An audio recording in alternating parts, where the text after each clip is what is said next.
नमस्कार साथियों, आज हम बताएंगे पुलिस वेरिफिकेशन के बारे में, यानी कि आप चरित्र प्रमाण पत्र कैसे बनवा सकते हैं। उसके बाद आपको बताएंगे स्वास्थ्य प्रमाण पत्र कैसे बनवाएंगे, क्या क्या प्रोसेस है, कितने चार्जेस पड़ेंगे। हम आपको पूरी जानकारी देंगे इस वीडियो के माध्यम से, और क्या इससे लाभ है, आने वाले समय में इसका क्या प्रभाव पड़ेगा और कितनी दिक्कतों का सामना करना पड़ सकता है। पूरी जानकारी हम इस वीडियो के माध्यम से देने का प्रयास करेंगे।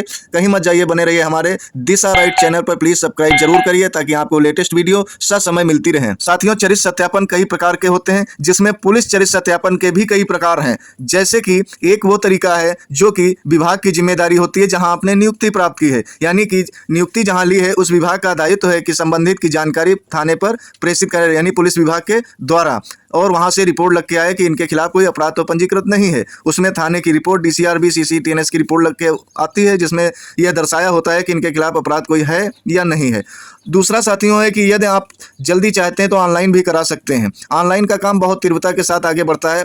आप तुरंत ऑनलाइन कराइए, चाहे आप जन सुविधा केंद्र से कराइए, चाहे आप स्वयं करिए या किसी साथी से करा लीजिए, और उसके बाद तत्काल आप थाने पर संपर्क कर सकते हैं। 10 मिनट के अंदर चाहे आप संपर्क कर लें, वहां से उसको ओके कर दिया जाएगा। उसके बाद डीसीआरबी भेज दिया जाएगा, डीसीआरबी की रिपोर्ट लगेगी। यदि आपके खिलाफ कोई पंजीकृत अपराध है तो उसमें शो हो जाएगा, अगर नहीं है तो किसी प्रकार की कोई दिक्कत नहीं है, आपका चरित्र सत्यापन जल्द ही अप्रूव कर दिया जाएगा।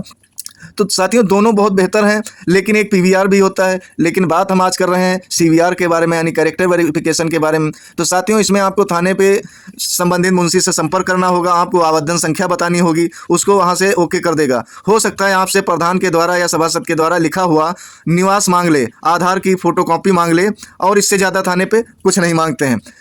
दूसरी चीज़ है कि वहाँ से ओके होने के बाद जस्ट आपको हो जाता है, उसके जस्ट अगले दिन आप जो है सर्टिफिकेट की प्रिंट आउट निकलवा सकते हैं, जहां से आपने आवेदन किया है, या किसी भी अन्य दुकान से आप जो है आवेदन संख्या को बताकर आप प्रिंट आउट उसका निकलवा सकते हैं। दूसरा आपको बताते हैं कि फिटनेस सर्टिफिकेट कैसे बनाएं, यानी कि स्वस्थता प्रमाण पत्र, कि आपको विभाग को दिखाना है कि हम फिट हैं ड्यूटी करने के लिए या कार्य करने के लिए। तो उसके लिए आपको जिला अस्पताल में 1 रुपये का पर्चा बनवाना होगा साथियों। उसके साथ ही आपको जिला अस्पताल के कार्यालय में जाना होगा, आपको बताना होगा कि मुझे फिटनेस सर्टिफिकेट बनवाना है, जिसकी कुछ शुल्क होगी, जो वहाँ का मानक तय होगा चिकित्सा विभाग के द्वारा, वो आपसे शुल्क लेंगे। उस पर मोहर लगा देंगे, जिसमें नाक, कान, गला, हड्डी और अन्य जैसे डॉक्टरों के जो है उस पर लिखे होंगे ऑप्शन, जिसमें आपको 5 से 7 डॉक्टरों के हस्ताक्षर कराने होंगे, यानी कि आपको देखेंगे, उस पर रिपोर्ट लगाएंगे। उसके बाद आपको उस फॉर्म को उसी कार्यालय में फिर से जमा कर देना है। जस्ट अगले दिन आपको स्वच्छता प्रमाण पत्र यानी कि फिटनेस सर्टिफिकेट अस्पताल के द्वारा दे दिया जाएगा। कोई दिक्कत नहीं है साथियों, अगर आप शारीरिक रूप से फिट हैं तो डॉक्टर रिपोर्ट बहुत जल्दी लगा देता है। यदि आप वर्दीधारी हैं तो किसी भी प्रकार की दिक्कत का सामना नहीं करना पड़ सकता है। फिलहाल आम जन नागरिकों को थोड़ा भीड़ भाड़ का सामना करना पड़ सकता है, थोड़ा डॉक्टरों का इंतजार करना पड़ सकता है, क्योंकि बहुत से ऐसे लोग होते हैं जिनको जानकारी नहीं होती है, इसलिए वो लाइन में लगे रहते हैं, इंतजार करते हैं। लेकिन अक्सर हमने देखा है कि जिला अस्पतालों में डॉक्टर का काम यहाँ है लेकिन बैठे वहाँ है, इसलिए जो लोग जागरूक रहते हैं वो फटाफट जाके जो है जहाँ जो डॉक्टर बैठा है साइन करवा लेते हैं और समय रहते अपना कार्य करवा लेते हैं।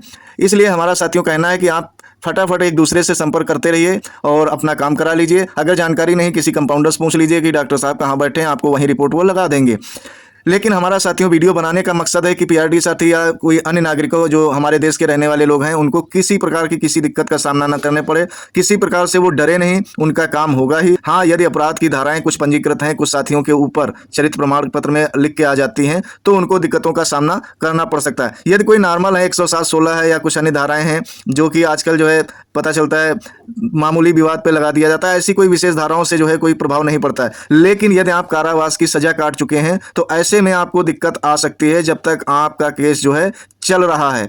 आप यदि दोषी ठहरा दिए गए हैं तो आपको विभाग से निकाला भी जा सकता है। लेकिन अगर नॉर्मल कोई कहा सुनी हुई है, 144 लगी हुई है या 107(16) लगी हुई, तो ऐसे में कोई विशेष आपको दिक्कत नहीं होगी। ये सब नॉर्मल धाराएं हैं, आपका आसानी के साथ निपट जाएगा। आप थाने से संपर्क कर सकते हैं, किस प्रकार से समस्या का हल हो सकता है, आपको संपूर्ण जानकारी थाने से मिल जाएगी। फिलहाल साथियों, अपने कैरेक्टर को उज्जवल रखिए। हमारी वीडियो आपको कैसी लगी हमें कमेंट में जरूर बताइए। आगे हम नई वीडियो बनाएंगे कि किन किन धाराओं के तहत आपको आने वाले समय में दिक्कतों का सामना ज्यादा करना पड़ सकता है और कौन सी ऐसी धाराएं हैं जिनमें बहुत ज्यादा दिक्कत नहीं होने वाली है। संपूर्ण जानकारी आपको अगली वीडियो के माध्यम से देने का प्रयास करेंगे। फिलहाल साथियों, आज दीजिए विदाई। यहीं तक। जय हिंद, जय भारत।